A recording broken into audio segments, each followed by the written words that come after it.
안녕하세요. 항상 유튜브를 통해 많은 분들의 사연을 듣고 나는데 이렇게 제가 사연을 적게 될 줄은 몰랐네요. 저는 올해 40살이 거의 다 되어가는 여자이고 멋진 두 아들의 엄마이자 듬직한 남편의 아내입니다. 평소 제 이야기를 하는 걸 좋아하진 않지만 오늘은 용기 내어 한번 적어보려고 해요. 오늘 제가 들려드릴 이야기는 제 시어머니셨던 분에 대한 이야기예요. 정말 오랜만에 시어머니 얘기를 꺼내는지라 어떤 것부터 적어야 할지 고민스럽긴 하지만 천천히 제 이야기를 해보려고 합니다. 저희 부부는 많은 사람들에게 좋게 평판이 나 있는 사람들이었어요. 항상 성실했고 그 흔한 연차, 반차도 쓰는 경우가 거의 없었고요. 서로만 바라보며 정말 열심히 살던 부부였어요.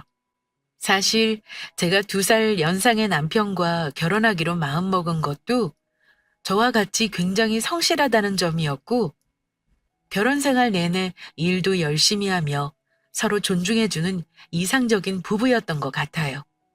당연히 저희 사이에는 여태까지 큰 갈등도 다툼도 없었죠. 보통 결혼하고 나서의 갈등은 부부 사이 아니면 고부, 시댁, 처가 사이의 갈등이라고 하잖아요. 결혼은 둘만 하는 게 아니라면서요. 저는 외동딸이었지만 남편에게는 형이 한 명 있었어요. 주변에 미리 시집간 친구들한테 들어보니 집안마다 다르겠지만 남편이 둘째인 것이 훨씬 편하긴 하다며 우스갯소리를 하곤 하더군요. 저는 나름 남편이 둘째여서 시댁으로부터 오는 부담이 크지 않겠다고 생각했고 주변에서 시댁과 갈등이 있었던 이야기를 들을 때면 사연 듣듯이 그냥 흘려넘기곤 했었지만 결과적으로는 저도 시댁과 갈등이 있었습니다. 시댁과 제가 제일 사이가 좋았을 시기는 저희가 결혼을 결심하고 나서 처음 인사를 드리러 갔을 때였어요. 어머님, 처음 뵙겠습니다. 말씀 많이 전해들었어요. 아이고, 새아가가 왔네 그래. 반가워라. 우리 둘째가 어느새 커서 이렇게 결혼할 처자를 데리고 오고 난 더 바랄 것도 없네. 많이 환영해 주셔서 감사해요. 이제 제가 오빠 꼼꼼히 잘 챙길게요. 물론 어머님, 아버님도 제가 잘 모시겠습니다. 말만이라도 고맙네. 우리 아들만 둘인 거 알지? 내가 옛날 사람이라 그런지 장남한테 예전이나 지금이나 기대가 많아. 들었는지 모르겠는데 둘째가 조금 속상했을 때도 있었을 거야. 내가 너무 장남하니까. 그래도 둘째 며느리 입장에선 편할 수도 있어. 개입을 많이 하지 않을 테니. 아니요, 딱히 오빠한테 들은 말은 없어요. 어머니 워낙 착한 사람이라 그런 생각도 안 할 거예요. 그렇다면 다행이고. 아유, 우리 첫째도 우리 예림이 같은 좋은 처자 한 명 데리고 왔으면 좋겠는데. 그게 어디 쉽나? 그치? 좋은 인연 있으실 거예요. 저도 아주버님에게 어울리는 좋은 분 한번 열심히 찾아볼게요. 처음으로 어머님께 인사드린 그날은 좋은 분위기로 마무리가 되었고 제 남자친구가 둘째이다 보니 크게 기대를 하지 않는다는 말씀을 듣게 되었어요. 나름 다행이다라는 생각이 드는 동시에 아주버님이 되실 분은 굉장히 부담스러울 수도 있겠다고 오지랖 넓은 걱정도 하게 되었죠. 남편에게 들어보니 딱 지금 하시는 일 없이 지내고 계셨고 형제의 성격이 완전히 달라서 일도 잘 버리고 인내심도 많지 않은 성격이라고 하더군요. 같은 어머님 뱃속에서 나왔는데 굉장히 신기했어요. 결혼하기 바로 직전에 남자친구의 형도 한번 만날 기회가 생겼고 이야기를 직접 나누어 볼 수 있게 되었어요. 들은 대로 성격은 굉장히 호탕하고 좋았지만 살짝 매사에 대충대충 무책임하다는 생각도 들었죠. 하지만 이건 사람 성격마다 모두 다른 거니 크게 제가 신경 쓸 부분은 아니라고 생각하고 오는 길에 남자친구에게만 슬쩍 언급을 했습니다. 오빠, 근데 아주버님 일 또 그만두신 거야? 한 달도 안 되셨다며. 되게 금방 실증 내시나 봐. 어, 형은 왜 그러는지 몰라. 한 달을 넘기는 일이 없어. 지금 회사만 몇 번째인지 이력서 칸수도 모자랄걸? 정말? 나중에 돈 없다고 우리한테 돈 빌려달라고 하시는 건 아니겠지? 물론 소액이면 괜찮지만 이제 우리 가정도 있으니까 말이야. 아이고, 별 걱정을 다 해. 걱정하지 마, 예림아. 내가 다 알아서 해.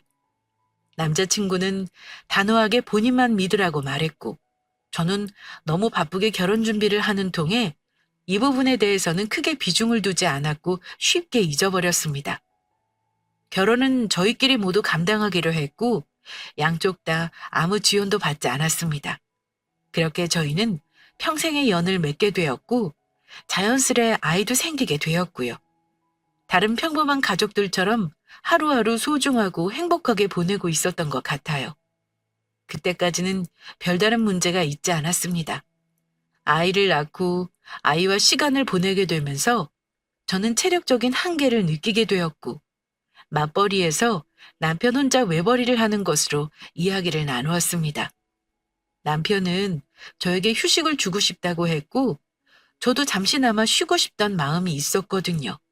하지만 아이를 낳고 키우다 보니 정말 돈이 많이 들더라고요. 생각보다 지출하는 비용이 굉장히 많았고, 외벌이로는 감당하기 힘들 정도가 되었어요. 양쪽 부모님께 용돈도 매달 드리고 있었고, 남편의 회사가 어려워져서 긴급 감축이 들어가기도 했거든요. 저희는 아이 계획도 둘이었기에 조금 더 여유가 있어야 한다고 생각했어요. 아이가 하고 싶다고 하는 건 모두 해주고 싶고, 먹고 싶다고 하는 건 모두 먹게 해주고 싶었거든요. 이런저런 고민을 하다가 저희는 사업을 하면 어떨까 조심스럽게 생각을 하게 되었어요.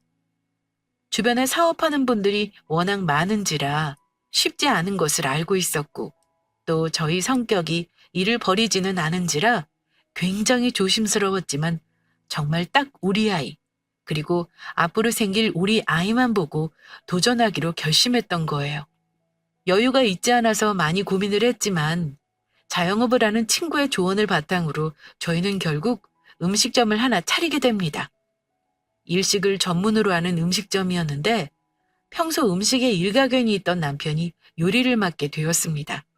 저희는 평소 성격처럼 계속해서 열심히 음식을 연구하고 메뉴 개발도 했고, 모르는 부분은 TV나 인터넷을 통해서 배우기도 했죠. 다행히 남편은 센스 있게 잘 연구해서 새로운 음식을 내놓았고, 이것이 입소문이 난 건지 점점 손님이 많아지더라고요. 인터넷에 홍보도 하니 평일이나 주말이나 항상 줄 서 있는 음식점이 되어 있었습니다. 리뷰에는 항상 칭찬만이 남겨져 있었고, 손님분들도 맛있다고 칭찬을 해주셨기에 열심히 한 저희 남편의 노력이 빛을 보는 것 같아 저는 더욱 바랄 것도 없었죠. 사업은 승승장구로 성공하게 되었고, 오픈한 지 얼마 지나지 않았는데 수입은 말 그대로 회사 다닐 때 몇 배를 벌게 되었어요. 저희는 더 열심히 손님들의 기대에 부응해야 한다는 생각에 일에 더 몰두하게 되었고, 어디 가서 손 쓸 시간도 없었던지라 차곡차곡 돈은 모이게 되었지요. 소식을 들은 가족들은 모두 축하해주기 바빴지만 시어머니는 항상 이렇게 말씀하시곤 했어요. 너무너무 축하한다. 다 우리 이혜림이 덕분이야. 근데 우리 큰아들은 어떡하니? 이번에도 일 그만두고 왔더라. 진짜 속이 터진다. 항상 축하의 말로 시작했던 전화는 항상 큰아들에 대한 걱정으로 마무리되었고, 저는 별다르게 드릴 말씀이 없어서 위로를 하고는 끊고는 했죠. 그렇게 한 1년 정도 운영을 했을까요? 저희에게는 하늘이 도운 좋은 기회가 한 번 더 오게 되는데 바로 2호점을 낼 수 있게 된 것이었어요. 멀지 않은 지역에 한 군데 더 가게를 차리게 되었고, 그만큼 저희는 더 바빠지게 되었죠. 아들 얼굴도 많이 보지 못했고 함께 자주 놀러가 주지 못하는 엄마 아빠였지만 이렇게 아들을 위해 노력하는 것을 나중에 알아주겠거니 생각하고는 항상 최선을 다했던 것 같습니다. 이 소식은 가족들에게 모두 알려지게 되었고 시댁에서는 축하한다며 가족 모임을 한번 했으면 한다고 말씀하시더라고요. 예림아, 2호점이라니. 아우, 이게 무슨 일이니? 너무 잘 됐다. 축하한다. 그러게요, 어머님. 이게 무슨 일이에요? 그냥 열심히 한 것밖에 없는데 이렇게 좋은 기회가 또 왔네요. 이렇게 좋은 날을 그냥 보낼 수 없지. 이번 주에는 조금 틈내서 집으로 와라. 큰아들도 집으로 오기로 했으니 오랜만에 얼굴도 보고 맛있는 것도 같이 먹자꾸나. 꼭 오렴. 우리 손자 얼굴도 너무너무 보고 싶다. 네, 어머님 그럴게요. 안 그래도 할머니 보고 싶다고 계속 아기가 말하더라고요. 데리고 갈게요, 어머님. 그렇게 저희는 오랜만에 시댁 식구가 모두 모인 자리에 함께하게 되었고 자영업에 대한 고충도 말하고 2호점 축하도 받으면서 화기애애한 대화를 이어나가게 되었습니다. 그날 정말 오랜만에 아주버님을 뵙게 되었고 오랜만에 이야기를 나눌 수 있게 되었어요.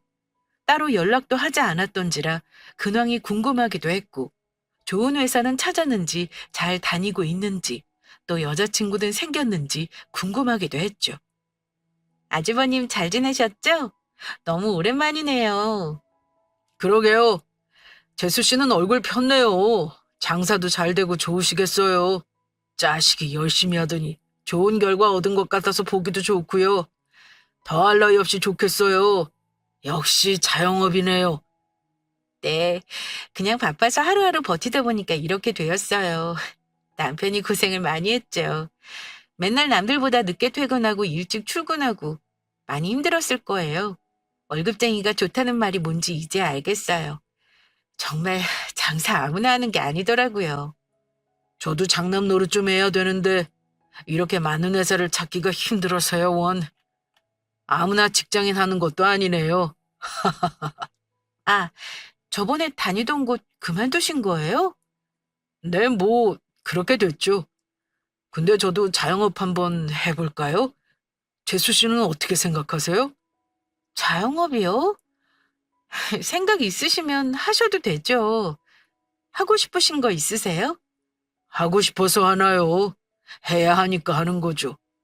그렇게 자영업이 대박이 잘 난다니까 욕심이 좀 나서요. 제 주변도 대박 난 놈들이 꽤 돼요. 보니까 저도 금방 할 수 있을 것 같아서, 아니, 아마 제가 더 잘할걸요? 아, 혹시나 생각 있으시면 아는 한에서 도와드릴게요. 같이 잘 되면 좋죠. 어머님도 걱정이 많으시던데 쉽진 않다는 건 꼭 알고 계셔야 해요. 엄청 성실해야 하는 일이더라고요.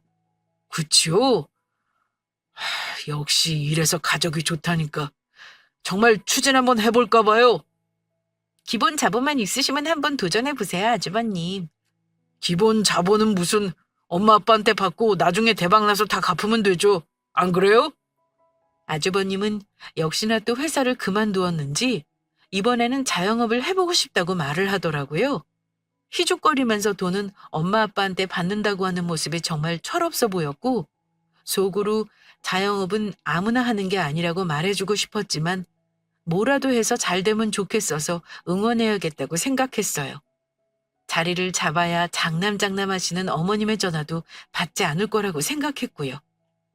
그 뒤로 어머님께 소식을 들어보니 시댁에서 돈을 빌려서 정말 식당을 차린다고 하더라고요. 메뉴는 저희와 비슷하게 일식으로 정한 것 같이 보였어요. 저희도 자영업을 오래 하진 않았지만 아무래도 먼저 시작한 자영업 선배이다 보니 아주버님께 이것저것 전화해서 많이 말씀드리고 좋은 거래처도 소개를 해주었고요. 이렇게 하면 좋다, 저렇게 하면 좋다 등등 저희가 몸으로 깨달았던 점들도 모두 정리하여 파일로 보내줬고 지금 생각해보면 아주버님 첫 시작에 든든한 지원군이 되어줬던 것 같습니다. 시어머님도 많이 걱정스러워했지만 장남이니 지원을 해준다고 하면서 이리저리 모아두었던 돈을 모두 넘겨줬던 것 같아 보였고요. 꼼꼼하고 성실한 사람은 아니었지만 이번만큼은 잘해서 온 가족의 걱정을 덜어줬으면 좋겠다고 생각하고 있었죠. 그렇게 아주버님은 오래 지나지 않아서 준비가 완벽하게 다 되었다고 생각했는지 새로운 일식집을 차리게 되었고 처음 오픈하고 나서는 손님이 굉장히 많다는 소식을 들었어요. 오픈할 때 방문한 그 많은 손님들을 모두 유지하는 것이 쉽지 않음을 알고 있었기에 항상 진심으로 기도했던 것 같습니다. 아주버님이 초심을 잃지 않게 해달라고요. 아주버님께서 초반에는 이것저것 많이 전화 와서 물어보기도 하고 열심히 하는 것 같더니 한동안 연락이 뜸하더군요. 이제 잘 적응하고 자리 잡고 있나 보다라고 생각하며 마음을 놓고 있었는데 갑자기 시어머니께서 전화를 하신 게 아니겠어요? 어머님, 죄송해요. 아까 일하느라고 전화를 못 받았어요. 무슨 일 있으세요? 아이고, 난 못 산다. 진짜로. 이걸 어떡하니, 진짜. 왜요, 어머님? 무슨 일인데요? 우리 큰아들이 잘하고 있는 줄 알았는데 망했다고 하지 뭐냐. 아까는 술 먹고 울면서 전화 와서 한참을 한탄하더구나. 돈도 다 날려먹고 이걸 어쩌냐. 아유, 우리 장남 어쩌니, 우리 장남. 너무 힘들어하던데. 네?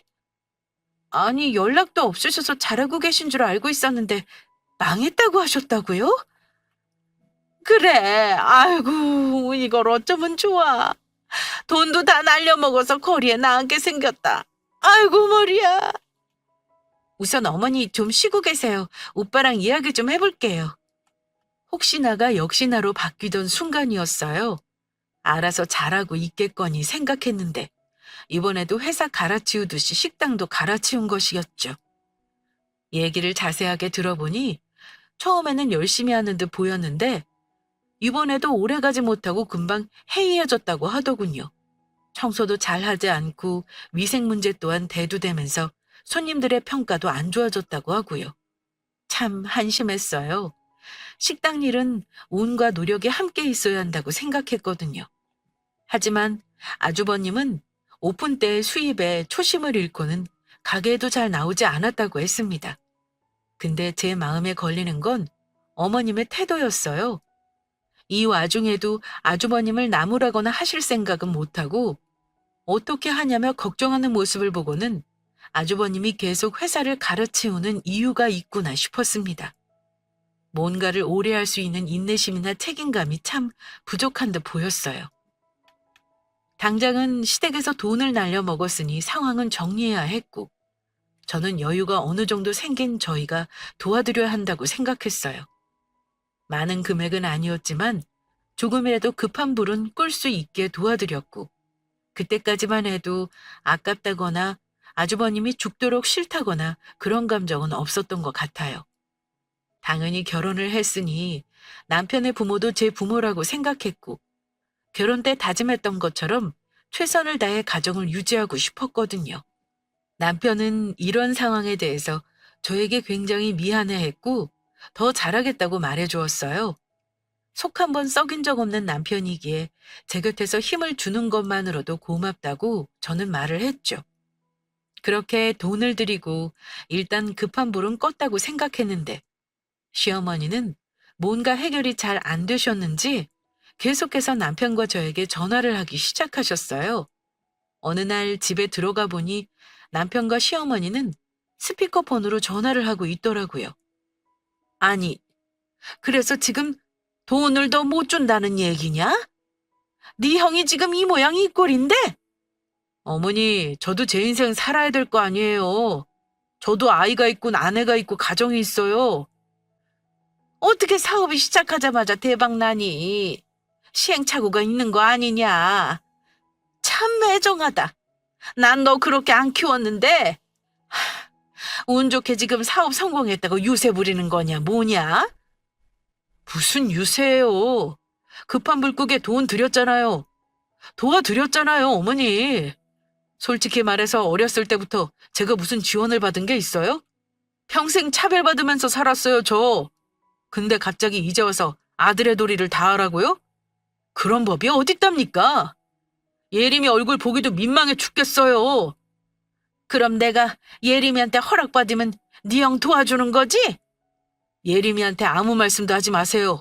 용돈도 드리고 이번에 돈도 드리고 그 돈이 형한테 들어갔던 것도 다 알아요, 저. 그래도 가만히 있었잖아요. 돈 더 이상 못 드려요. 끊을게요. 들어보니 시어머니는 계속해서 형을 도와달라는 전화를 하셨고, 처음으로 어렸을 때부터 차별을 받았다는 이야기도 듣게 되었어요. 과묵한 남편이라 많은 얘기를 듣지는 못했었는데, 어릴 적부터 얼마나 힘들었을지 마음이 많이 아파오더라고요. 그래서 항상 그렇게 일을 열심히 했었나 싶기도 했어요. 남편은 이 상황에 이미 머리가 많이 아파 보여서 저는 따로 아는 척을 안 하기로 했어요.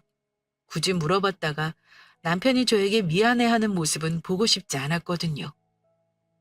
남편이 칼같이 행동하는 것도 같아서 역시 믿고 따를 이유가 충분하다고 생각도 했습니다. 문제는 이제부터였어요. 시어머니는 급하긴 급하셨는지 그 뒤로 저에게까지 전화를 하셔서 장남을 도와달라며 달달볶기 시작하셨어요. 저에게 역정을 내시는 모습은 처음 보아서 당황스럽기도 하고 충분히 남편이 잘 설명한 것 같았는데 못 알아들으신 건지 저에게 공격적으로 말씀하시는데 그 부분이 굉장히 불쾌하더라고요. 예림이니? 나다. 아들한테 들었는지 모르겠지만 네 아주버님이 굉장히 급한 상황이야. 돈도 다 날려먹고 힘들어서 좀 도와줬으면 하는데 아들은 꿈쩍도 안 하더구나. 너가 얘기를 잘해서 설득해줬으면 한다. 어머님, 저 혼자 사는 게 아니고 남편하고 함께 부부인지라 그런 결정은 저 혼자 내릴 수 없어요. 특히 돈 문제 같은 경우에는 더더욱이요. 참나. 그래서 너도 가족을 못 도와준다는 얘기냐? 지금 우리 아들이 어떤 상황이 있는지 알아? 어쩜 그렇게 너희 욕심만 부리냐? 욕심만 부렸으면 저도 처음에 돈을 들이지 않았겠죠. 급해 보여서 다시 받을 생각도 없이 그냥 돈도 드렸는데 어떻게 저희가 또 드려요, 어머님? 솔직히 너네 책임도 있는 거 아니니? 어? 사업이 얼마나 어려운데. 제대로 도와주지도 않고 뭐 일부러 망하라고 틀리게 알려준 거 아니야? 그렇게 속 좁게 살면 못 쓴다. 사람이 마음을 넓게 써야지 복도 들어오는 거야. 장남이 성공해야 집안이 성공하는 거 모르니? 어머님, 장남 좀 그만 좀 하세요. 그리고 저희가 왜 일부러 망하라고 해요? 누구보다 열심히 도와준 게 저희예요, 어머님. 정말 너무하시네요. 장남 귀한 거 아시면 차남도 귀하신 줄 알아야죠. 저는 이렇게 몇 년 결혼 생활하고도 서운한데 제 남편은 평생을 얼마나 서운하게 살아왔겠어요. 남편이 돈 들이지 못한다고 말한 거면 저도 돈 따로 들이지 못합니다. 죄송해요. 우리 집은 아주 거꾸로 가고 있다. 장남 알기를 아주 우습게 하는구나. 어디 동네 창피해서 말도 못하겠구나. 그 정도 도와드렸으면 그 후는 본인 몫이라고 생각해요, 어머님. 더 이상 남편 힘들게 하지 말아주세요, 제발요.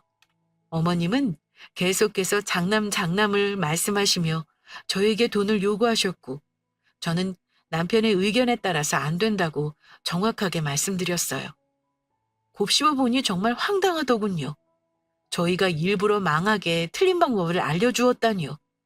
저희는 정말 맹세코 그런 생각을 해본 적이 없습니다. 오히려 부탁을 하려면 아주버님이 해야지 왜 어머님이 전화를 하셔서 계속 심하게 말씀하시는지 굉장히 불쾌했어요. 처음으로 그렇게 저는 어머님과 말다툼 아닌 말다툼을 하게 되었고 저도 계속 마음이 불편했지만 어쩔 수 없다고 생각했어요. 저희가 단호하게 말씀을 드려서 그랬는지 어머님은 돈을 달라고 다시 연락은 하시지 않더라고요. 그렇게 몇 년 정도 일하고 나서 저희는 돈을 더 차곡차곡 모은 뒤 투자 사업도 함께하게 되었고 정말 말 그대로 남들보다 여유가 있는 상황을 맞이하게 됐습니다. 이젠 일하는 직원들과 관리하는 매니저도 뽑아서 가게에 상주하지 않아도 되었기 때문에 아들과도 알콩달콩 시간을 많이 보낼 수 있게 되었죠. 아주버님은 그동안 한결같이 회사를 그만두고 또 다른 회사를 다니면서 전전하고 있었고 시어머니와는 돈 얘기는 하지 않고 아무리 하시더라도 제가 요령 있게 피하기도 하면서 그럭저럭 관계를 유지했던 것 같습니다. 그렇게 저는 인생에서 제일 행복한 순간을 맞게 되는데요. 바로 이런저런 방법으로 돈을 모아서 저희는 결혼할 때 꿈이었던 내 집 마련을 하게 된 순간이었습니다. 정말 감격스러웠어요. 새벽까지 일하던 남편의 뒷모습도 생각나고 칼에 손이 베어서 피가 철철 나던 순간도 떠오르기도 했고 불친절한 손님을 만나서 소주병에 맞을 뻔한 일들도 생각나면서 마음이 싱숭생숭했어요. 이렇게 보상을 받고 또 아기에게 당당한 엄마 아빠가 되기 위해서 노력을 해온 거였겠죠. 처음에는 아기를 위해서 했던 일이었는데 이렇게까지 잘 되어서 정말 밥 안 먹어도 배가 부르더라고요.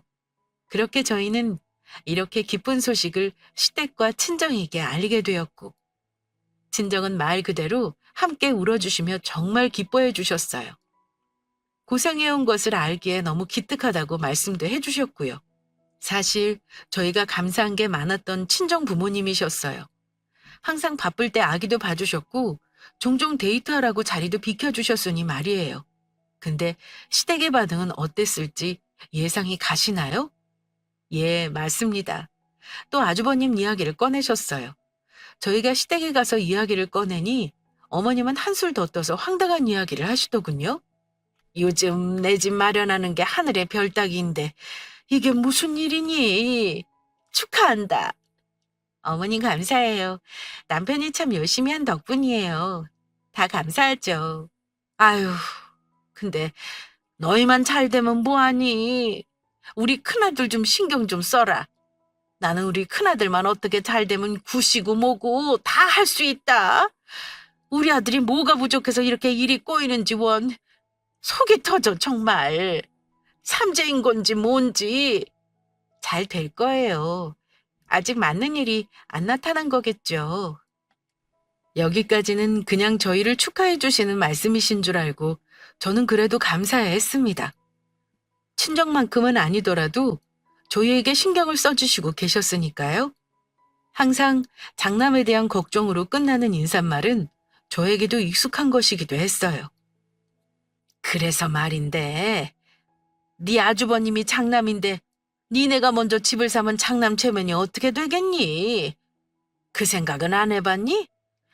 생각이 좀 짧은 건 알고 있었는데 이렇게 굳이 입 밖으로 말을 꺼내야 하니? 네? 내 집 마련에도 순서가 있나요? 그럼! 그래서 내가 생각을 좀 해봤는데 이제부터 버는 돈 절반은 우리 큰아들 집 사게 매달 보내면 어떻겠냐? 그냥 좀 매달 도와준다고 생각하면 괜찮지 않니? 그 순간 그 말을 들은 남편이 화가 많이 나서 꾹꾹 참는 얼굴로 말하더군요. 옆에서 얼굴이 빨개지는가 싶더니 결국은 폭발하고 만 거였어요. 어머니, 예림이 앞에서 지금 못하시는 말씀이 없으세요? 그냥 그만하세요. 좀 듣기 힘드네요. 아니 그렇잖아. 말리지만 말고 객관적으로 들어봐라. 형제가 좋은 게 뭐냐. 서로 도우면서 살아가는 게 맞는 거지. 나는 우애 좋게 크기를 얼마나 기도했는지 모른다. 이 애미 소원도 못 들어주니? 어머니 소원이 코피 나도록 열심히 일하는 둘째 아들이 뺑뺑 노는 큰아들한테 버는 돈을 절반을 주는 거예요? 정말 맞다고 생각하세요? 진짜 엄마면 큰아들을 혼내셔야죠. 왜 그렇게 참지도 못하고 한 달하고 회사를 그만두고 잘리고 다니는지 반성을 하라고 혼내셔야죠, 어머니. 너 말 다 했냐? 내가 우리 귀한 장남을 왜 혼내냐? 우리 아들이 잘못한 게 뭐가 있는데? 어머니가 형 다 망치는 거예요. 아세요? 형 집 사는데 제가 돈을 왜 보태요? 사지 멀쩡한데 자기가 일해서 집 사는 게 맞는 거죠. 저희 고생하는 거 못 보셨어요? 매일 기름 냄새에 쩔어서 집으로 들어가요. 저희 아들 냄새 날까봐 앉지도 못한다고요. 이 버르장머리 없는 놈. 너 원래 안 그랬잖냐? 원래 돈 달라면 달라는 대로 형 도와달라면 도와달라는 대로 다 했잖아. 왜 그러는 건데? 내가 무리한 부탁을 한 것도 아니고 말이다. 어머니, 이제 저도 제 가족이 있어요. 몇 번이나 말씀드렸잖아요. 그리고 이거 무리한 부탁 맞아요. 장남 그만 좀 하세요. 저는 아들 아니에요? 제가 새벽까지 일하고 해서 이만큼 키워놓은 건 보이지도 않으시냐고요. 그렇게 어머니와 남편이 서로 다투기 시작했고 저는 어찌할 줄 몰라서 말리지도 못하고 옆에 가만히 서 있었어요. 남편을 말리자니 화가 많이 나 보였고, 어머님을 말리자니 어른 말을 끄는 것 또한 곤란하여 제가 언제 끼어들어야 하는지 기회만 엿보고 있었습니다. 남편이 처음으로 어머님께 크게 대들고 나니 어머님께서는 많이 당황하시고 충격을 받으셨는지 휘청하시더군요. 어머, 어머님, 괜찮으세요? 이 말이 끝나자 어머님께서는 갑자기 제 머리채를 잡고 흔들기 시작하셨습니다. 말 그대로 집안에서 몸싸움이 나고 만 거죠. 너, 예림이 너, 우리 아들 이렇게 바꿔놨지? 우리 큰아들 지금도 운이 안 좋게 이 회사 저 회사에서 치우고 있는데 왜 이번에 번 돈을 못 주는데? 너가 옆에서 우리 아들 바꿔놓은 거 맞잖아! 얼마나 이간질을 했길래 우리 아들이 저렇게까지 화를 내냐, 응? 아주 집안에 고약한 것이 들어와서 물을 끓여! 왜 그러세요? 놓고 이야기하세요. 나 진짜 동네 창피해서 못 살겠다. 형제가 이렇게 개판이 나는 법이 있냐? 형 좀 도와달랬더니 뭐? 내 집 마련에도 순서가 있냐고? 어디 한번 더 말해봐. 어디? 어머님은 힘이 얼마나 세시던지 남편이 말리는데도 손을 놓지 않으셨고 제 머리가 한 움큼이나 빠진 후에야 제 머리채를 놓으셨습니다. 저는 정말 벙쪄서 눈물이 터지고 말았는데 남편은 갑자기 크게 화를 내더니 어머님을 밀치고는 경찰을 부르는 게 아니겠어요? 지금 미치셨어요? 예림이는 왜 건드리세요? 제 가족이에요. 경찰 불렀고 다 사진 찍어서 증거로 남겨놓을 테니 신고당할 준비하세요. 이제 앞으로 저희 연은 여기까지입니다. 더 이상 저 보실 생각하지 마세요. 내들고 있던 보험도 아예 해지할 거고 용돈도 이제 없으실 겁니다. 손주 볼 생각하지 마시고 그렇게 좋아하는 형이나 오래오래 데리고 사세요. 형한테도 저 볼 생각하지 말라고 돈 빌려달라고 전화도 하지 말라고 전해주시고요. 형한테 용돈 받고 집도 받고 그렇게 사세요. 앞으로 어떻게 사실지 뻔히 보이지만요. 그렇게 경찰이 왔고 신고하겠다는 남편의 생각은 바뀌지 않았어요. 제 헝클어진 머리와 어머님이 핥긴 손톱 자국, 그리고 한 움큼 뽑힌 제 머리카락까지 모두 사진을 찍어두고 증거로 남긴 뒤 어머님을 신고하더라고요. 정말 황당한 일을 당해서 서럽기도 하고 너무 당황스러웠는데 남편은 집으로 돌아가는 길에 계속 옆에서 미안하다고 하며 저에게 빌더군요. 사실 이건 남편의 잘못도 아닌데 그저 부모를 잘 못 만났을 뿐인 건데 남편을 사랑하는 만큼 안타까운 마음이 컸습니다. 여보, 너무 미안해. 이런 일 당하게 해서 너무 미안해. 우리 예림이가 나에게 얼마나 큰 존재인데 내가 결혼할 때 널 지켜준다고 하늘에 맹세했는데 이런 상황을 보게 해서 겪게 해서 정말 미안하다. 앞으로는 내가 무슨 일이 있어도 이 한 몸 바쳐서 널 지킬 거야. 오빠, 난 괜찮아. 근데 오빠 괜찮아? 연 끊겠다고 한 거 그냥 한 말이지? 엄마하고 연을 어떻게 끊겠어. 오빠 마음 힘들 것 같으면 굳이 그렇게 안 해도 돼. 정말 진심이야. 난 신경 쓰지 마. 예림아, 난 그런 엄마 정말 필요 없어. 너에게 말은 안 했지만 여태까지 힘든 일이 있으면 다 나 혼자 감내해야 했고 항상 형만 감싸는 엄마가 정말 죽도록 미웠지만 엄마라는 이유로 계속 참아왔어. 근데 너한테 하는 행동 보니 정말 이건 아니다 싶더라. 용서해줘. 그만큼 내가 너한테 더 잘할게. 그럼 오빠, 나한테 미안해 안 해도 돼. 난 오빠가 어떤 사람인지 너무 잘 알아. 걱정하지 마. 난 항상 오빠 곁이야. 그 이후로 정말 저희는 완전히 시댁과 연을 끊게 되었고 저희 가족은 더 똘똘 뭉쳐서 행복한 하루하루를 보냈어요. 여유있게 아들과 많은 시간을 보냈고 여행도 많이 다녔고 더 이상 바랄 거 없이 행복했습니다. 저를 항상 공주처럼 사랑해주는 남편이 있기에 가능한 일이었다고 생각합니다. 사실 어머님은 돈 때문에 그러셨는지 모르겠지만 저에게 계속해서 협박 문자도 오고 전화도 오곤 했답니다. 그리고 가게로 찾아오신 경우도 있었고요.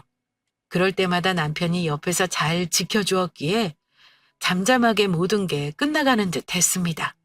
그리고는 정말 선물 같게도 저희에게 둘째 아기가 찾아오게 되었고, 저와 남편은 정말 뛸 듯이 기뻐했습니다. 힘들게 가족을 끊어낸 뒤에 생긴 소중한 가족이라 더욱 귀하게 느껴졌고, 앞으로 더 열심히 살아갈 힘이 생긴 것 같았어요. 그렇게 저는 임신 초기여서 일을 쉬어야만 했고, 남편만 가게로 보낸 뒤 낮잠을 자고 있던 어느 날이었어요. 밖에서 갑자기 시끄러운 소리가 들리는 것 같아서 저는 잠에서 깼고, 잠잠해지고 나서 집 밖으로 나가보았는데 정말 충격적인 것을 보고 말았어요. 처음에는 제가 잘못 본 줄 알았는데 자세히 살펴보니 저희 집 대문에 부적이 붙여져 있더군요.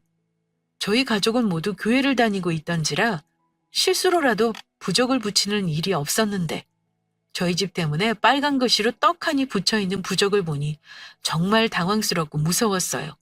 또한 제 뱃속의 아이까지 혹시 부정을 탈까 싶어서 걱정스럽기도 했고요. 그 부적을 보자마자 저는 딱 한 사람이 떠올랐어요. 바로 저의 전 시어머니였죠. 혹시나 싶어서 경비실로 저는 달려갔고 CCTV를 확인하게 되었는데 제 촉이 틀리지 않았더군요. 갑자기 시끄러운 소리가 들릴 때쯤 전화통화를 크게 하며 저희 집 쪽으로 다가오는 시어머니가 찍혀 있었고 저희 집 대문에 부적을 붙이고는 불이 나게 달아나는 모습이 다 담겨 있었습니다. 어떻게 엄마라는 사람이 그렇게까지 할 수 있는지 정말 그 자리에 멍하니 서 있었던 것 같아요. 저는 그 자리에서 바로 남편에게 전화했고 남편은 듣자마자 소리를 지르며 분노하더군요.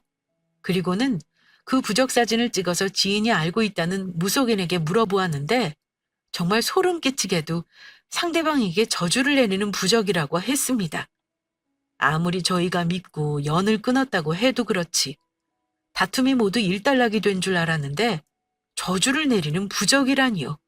이건 정말 아니다 싶었습니다. 이후 무속인의 조언에 따라서 부적을 폐기 처리했으며 저희 가족 모두 더욱 열심히 신앙생활을 하고 있습니다. 남편은 부적을 폐기하자마자 바로 시댁으로 찾아가서 뒤집어 엎었다는 소식을 들었고 또 어머님을 고소하겠다고 화를 많이 냈지만 제 안에 아기도 있고 해서 더 이상 일을 크게 벌리고 싶지 않았던 저는 남편을 진정시켰습니다. 이후 가족이란 연이 얼마나 즐기던지 아주버님과 어머님이 모두 찾아와서는 돈이 없다며 무릎을 꿇고 사정하기도 했고 집이 망해간다며 울기도 했어요. 제발 예림아, 우리 아들한테 말 좀 잘 전해주렴. 이 애미가 잘못했다고 말이야. 우리 큰아들도 이렇게 미안하다고 하잖니. 난 그냥 우리 아들들이 잘 되길 바랄 뿐이다. 정말 그게 다야.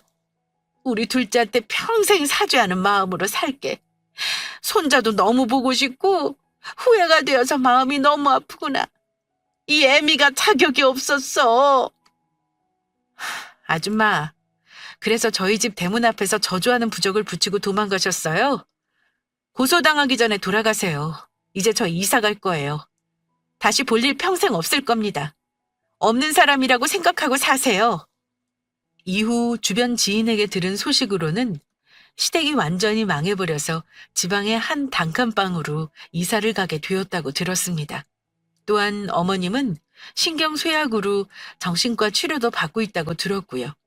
아주버님이었던 분은 아직까지도 회사를 다니고 그만두는 것을 반복하다 일용직으로 하루하루 살아가고 있다고 합니다. 아버님은 아마 옆에서 그냥 술만 드시고 계실 거예요. 그 이후 저는 건강하게 둘째 아들을 낳게 되었고 두 아들의 엄마가 되었어요.